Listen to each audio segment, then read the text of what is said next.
Hello everyone, this is वो class 11 psychology. बच्चों, मैं आज आपको अवदमित संवेगों के बारे में कुछ बताती हूँ। आप जैसे कि आप लोग सब जानते हैं कि संवेग हमारे जीवन में बहुत महत्वपूर्ण स्थान रखते हैं। संवेग व्यक्ति की भावनाओं की अभिव्यक्ति है। संवेगों का प्रदर्शन करके अपनी भावनाओं को बाहर निकालकर व्यक्ति संतोष का अनुभव करता है। परंतु जब व्यक्ति इन भावनाओं तथा संवेगों को दबा देता है, तब सामाजिक नैतिकता, आदर्श तथा नियम ऐसा करने से रोकते हैं।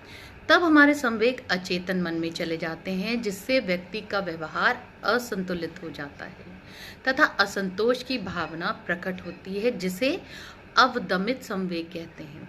अवदमन की हुई स्मृतियां अधिकतर अनैतिक प्रकृति की होती हैं। मानसिक रोगियों के इलाज के दौरान मनोविश्लेषक फ्रॉयड ने यह पता लगाया कि अधिकतर रोगी अपनी अवांछनीय आवेगों और विचारों को चेतन मन से हटाकर अचेतन मन में दमित कर देते हैं, जिसे हिस्टीरिया के रोगों में ऐसे लक्षण पाए गए हैं जिसका कोई शारीरिक आधार नहीं था। उन्होंने देखा कि अनेक रोगियों में अंधापन तथा लकवा मारने के लक्षण दिखाई दिए, जो अवदमन के कारण हो सकते हैं। अवदमन का उद्देश्य मानसिक अंतर्द्वंद को दूर करना है, जिससे चेतन स्तर पर मानसिक संघर्ष खत्म हो जाता है, परंतु व्यक्ति को मानसिक एवं शारीरिक हानि पहुंचती है और अनेकानेक मानसिक व स्नायुविक रोग हो जाते हैं।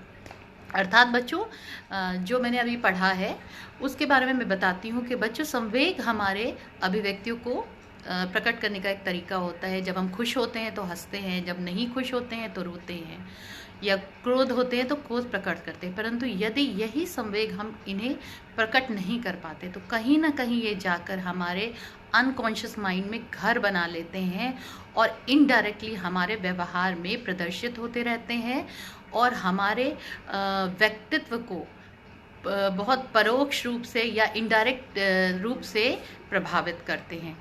तो जैसे कि आपने पढ़ा, फ्रॉइड के अनुसार हिस्टीरिया के मनोरोगियों में या लकवा मार गए कुछ रोगियों में जिन पर वो अध्ययन कर रहे थे, वहाँ पे कोई शारीरिक कारण नहीं था, परंतु उनके अवदमित संवेग थे। अतः ऐसा बहुत बार होता है कि जब हम अपने सामाजिक नियमों के चलते अपने संवेगों को दबा जाते हैं, तो उनके नियंत्रण के यदि अच्छे उपाय किए जाएं तो हम इन मानसिक रोगों से बच सकते हैं।